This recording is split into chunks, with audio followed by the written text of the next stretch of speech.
자, 안녕하세요. 강프로입니다. 자, 지난 영상에서 리플과 SEC 소송에 대한 간략한 이해를 해봤고, 이번 영상에서는 리플과 SEC의 각 입장을 하위 테스트 기준으로 분석을 해볼 거예요. 리플과 SEC의 소송 결과를 예측하려면 일단 SEC가 무엇을 기준으로 리플과 소송을 하느냐, 이걸 알아야 하는데, 현재 미국에서 증권으로 분류하는 방법은 하위 테스트를 기준하여 분류가 됩니다. 이 하위 테스트는 미국 대법원에서 해당 4가지 기준을 모두 충족할 경우 투자로와 증권법을 적용해서 증권이다 아니다를 결정하게 되는 건데, 여기서 중요한 거는 모두를 충족해야 돼요. 하나라도 안 되면 안 된다는 소리입니다. 그런데 이 하위 테스트는 말이에요, 1933년 미국 플로리다에서 오렌지 농장을 운영하던 하위 컴퍼니라는 회사가 진행한 농장 분양 사건을 기준으로 미국 정부가 이게 투자냐 아니냐를 기준해서 만들어진 테스트인데, 즉 지금은 2023년이죠. 쉽게 말해서 우리는 2023년에 1933년에 만들어진 법안을 기준하여 고통을 받고 있다는 소리고, 디지털 자산의 운명이 1933년 이전에 만들어진 농장하고 연결된 미친 상황이라는 거예요. 그런데 어찌됐든 이 하위 테스트의 기준을 좀 살펴보면, 첫 번째로 돈을 투자한 것이냐, 두 번째로 투자자로부터 수익을 얻으리라는 기대가 있느냐, 세 번째로 투자한 돈은 공동기업에 있느냐, 네 번째로 수익은 발기인 또는 제3자의 노력으로부터 나오느냐, 이걸 기준해서 리플이 증권형이냐 아니냐가 판단될 건데, 앞서 언급드렸지만 하위 테스트에 의한 증권 분류는 이 4가지를 모두 충족시켜야 됩니다. 즉, 한 가지라도 충족이 안 되면 안 된다는 거예요. 다시 확인하세요. 그래서 SEC의 입장을 하위 테스트 기준에서 살펴보면, 첫 번째로 돈을 투자한 것이냐, 사실 이는 제가 더 말을 안 해도 여러분들이 더 아실 거라고 생각합니다. 돈을 투자한 것 맞죠. 다만 여기서의 쟁점은 이 투자한 돈이 계약에 의해 이루어진 것이냐 아니냐가 상당히 중요합니다. 하위 테스트 기준 투자자와 하위 컴퍼니가 일종의 계약을 맺고 농장을 분양했었기 때문에 이를 증권형으로 분류한 거라서, 현재 리플과 SEC 소송에서도 보시는 것처럼 투자 계약이 입증이 되느냐 안 되느냐라 싸우고 있어요. 리플 측 변호인은 SEC가 투자 계약임을 입증하지 못했다고 주장하고 있고, 자본 투입, 그리고 그 자본이 공동의 사업에 쓰이는지의 여부, 마지막으로 타인의 노력으로 이익이 발생할 경우 3가지를 만족할 수 없어서 XRP는 증권으로 분류될 수 없다라는 것이 리플 측의 주장입니다. 두 번째로 투자로부터 수익을 얻으리라는 기대가 있느냐인데, 이건 다소 명확합니다. 지금 리플에 투자하는 것 자체가 사실 수익을 위한 투자고, 대부분의 암호화폐 사업자들 또한 이 수익을 지나치게 광고하죠. 특히나 디파이 서비스를 갖고 있는 스테이킹 토큰들은 이게 더욱 명확한데, 얼마 전 발생했던 루나와 테라만 보더라도, 루나와 테라에 스테이킹 할 경우 디파이 서비스를 통해서 이자 수익을 20%나 준다는 것을 홍보하면서 예치시켰던 것처럼, 사실 현재 암호화폐 시장은 투자와 그에 따른 수익을 위한 상황이면 틀림이 없습니다. 자, 세 번째로 투자한 돈은 공동기업에 있느냐, 이 부분인데, 이 부분이 다소 애매하긴 합니다. SEC의 주장에 따르면 리플랩스와 XRP가 공동기업이고 리플랩스가 중앙화적 존재이다, 그러니 증권형이다 라고 언급하고 있는 건데, 이에 반해 리플랩스 측은 XRP의 초기 매수자들은 리플랩스의 존재를 알지 못했고 리플랩스의 사업 방향에 대한 투자 목적으로 XRP를 구매하지는 않았다. 그런데 사실 XRP가 문제가 되는 것은 그 구조예요.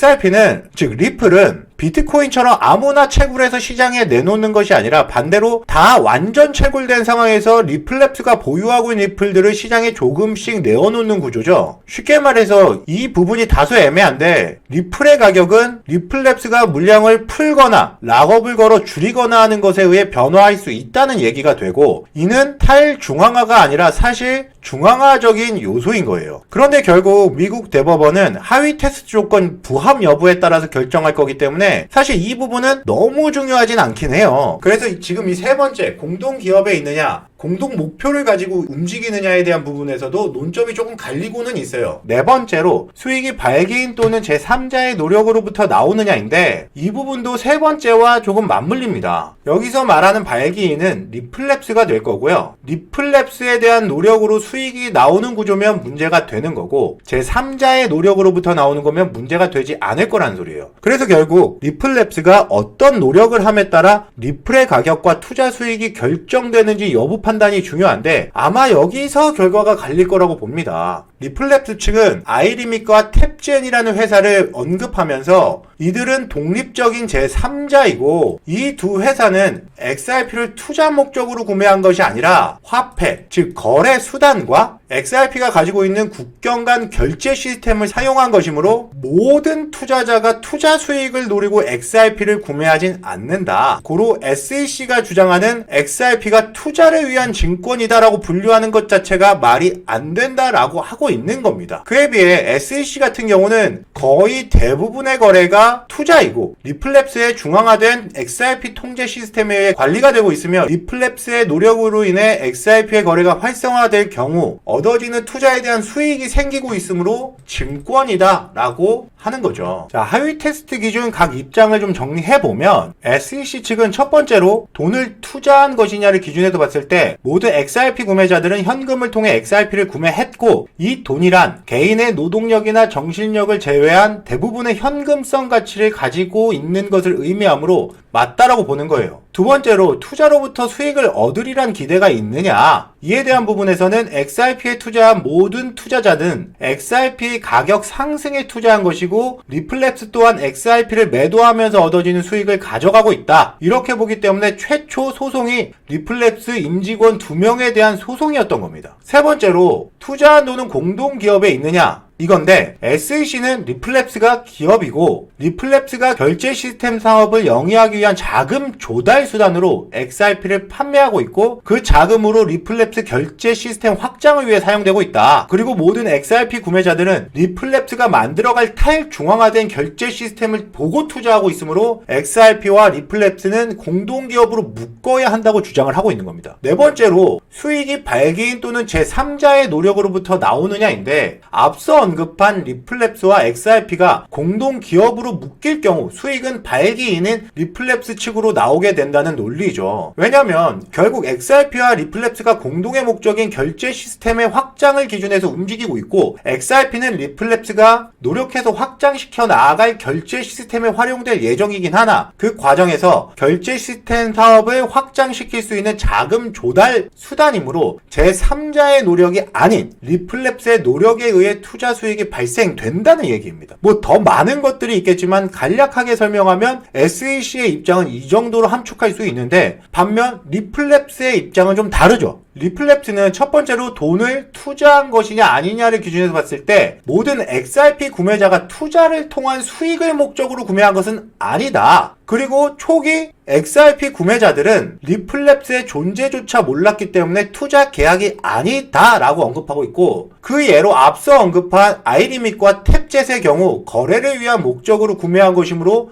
투자가 아니란 얘기를 하고 있는 거예요. 두 번째로 투자로부터의 수익을 얻으리라는 기대가 있느냐에 대한 부분 또한 아이리밋과 탭젯의 경우 수익을 위한 것이 아니므로 모든 투자자가 그런 결정을 한 게 아니다. 그러니까 XRP는 예외다 라고 하고 있는 겁니다. 세 번째로 투자한 돈은 공동기업에 있느냐인데 이 부분은 최근 XRP 미국 변호사 존 디튼이 자신의 트위터를 통해서 SEC가 말하는 논리에 따라서 공동기업이 되려면 거래소와 XRP 보유자를 포함한 모든 XRP 생태계가 공동기업으로 묶여야 한다고 하면서 SEC의 공동기업 논리에 전면 반박했습니다. 네 번째로 수익이 발기인 또는 제3자의 노력으로부터 나오느냐 이건데 이 또한 리플랩스의 논리는 탭챗과 아이리밋의 경우 발기인인 리플랩스의 노력에 의한 수익을 목적으로 XRP를 구매한 것이 아니다. 아이리밋은 추후 활용할 화폐를 축적하는 목적이고 탭젯의 경우 실제 국가 간 거래에 사용했으므로 수익 목적도 아닐 뿐더러 리플랩스의 노력에 의해 얻어지는 수익을 목적으로 XRP 구매를 한 게 아니다. 고로 모두가 동일하진 않다라고 얘기를 했습니다.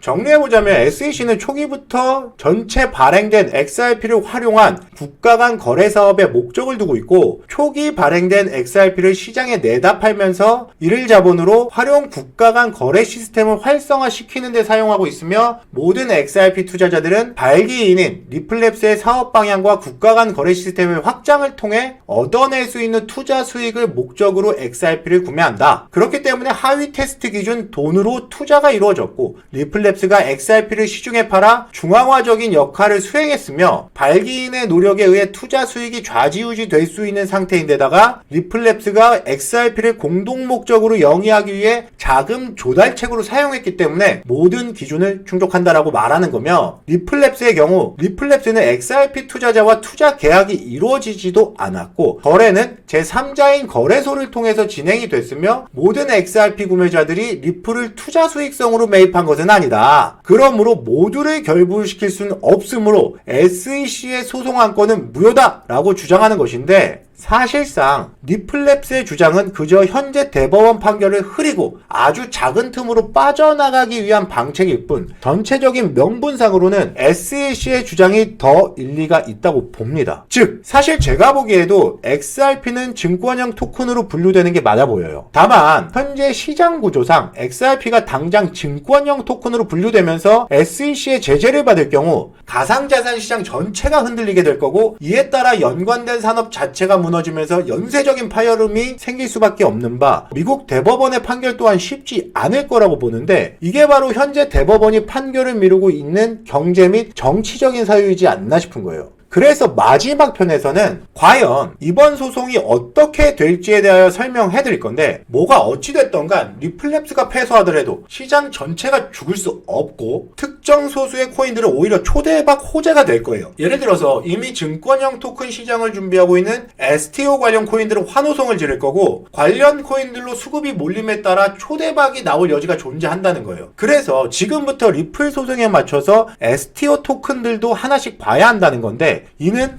두 가지 모두를 봐야 하므로 여러분들 절대 스스로 혼자서 할 수는 없을 겁니다. 그래서 제가 리플과 STO 관련해서 정보를 드리기 위해서 구독자 전용방을 하나 만들어뒀으니까 빠르게들 들어오시고요. 참여 방법은 간단합니다. 아래 전화번호로 숫자 3 입력 후에 문자 한 통만 보내주세요. 그러면 저희 구독자 전용방 바로 들어오실 수 있게 세팅해드릴 거예요. 자, 전 다음 영상에서 과연 이번 소송이 어떻게 될지에 대하여 설명드리도록 하겠습니다. 다음 영상에서 봐요.